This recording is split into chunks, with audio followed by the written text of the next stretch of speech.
I would like to talk to you today about, as a child of God, that you've been loved before time.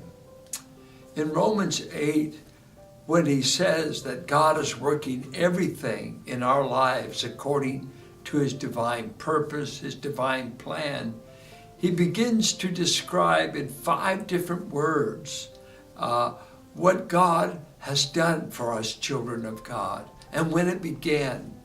And he says that God foreknew us. He foreknew us, he predestined us, he called us, justified us, glorified us. I just want us to try to understand this idea of he foreknew us. What does that mean? Some people say, well, that means prescience.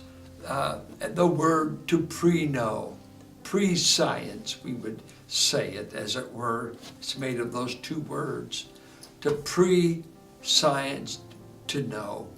And so that when did God begin knowing you as his child?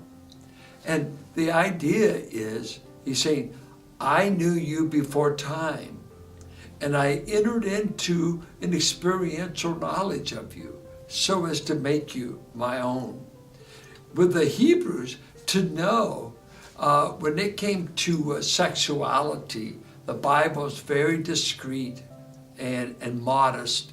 And it would say, and he went in and he knew her. Speaking of the patriarchs, what did he mean? An intimate, private relationship of intimacy, not shared with another. And so it's a very intimate, intense word to know. And so this word is, I knew you. It wasn't, I knew about you.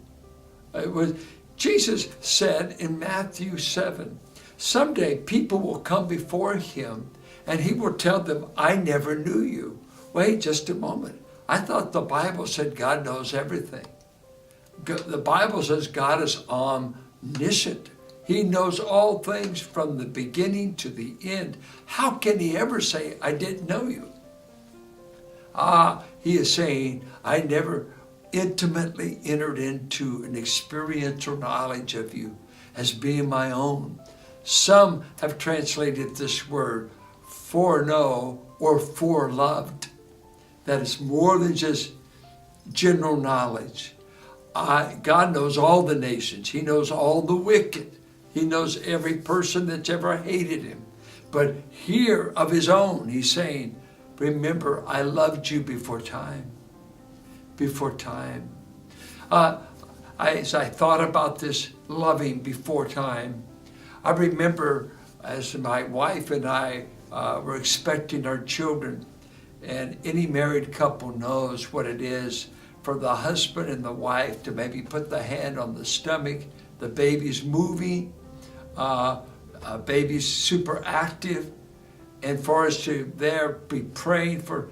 I was praying for my daughters before they were ever saved or before they were even born. And the woman especially, I love what's in my womb. In those days, we didn't know it was a he or she. We didn't know anything about names. We didn't know anything about future. We just said we've already fallen in love with God, God's blessing, and letting the baby be conceived. And here God is saying, before you were ever external to this world, before you ever had a physical birthday, before you ever landed wherever on this globe, I've been loving you before time. I've been loving you from eternity. It's overwhelming. And I see my married daughters today at various ages, and just to think, darling, I want to tell you right now, your mom and I loved you before you were ever married, before you ever went to college, before you had your first tooth. We loved you before time. And that's just a weak illustration that the Father has been loving his own from eternity past. Everything, he is working for our good.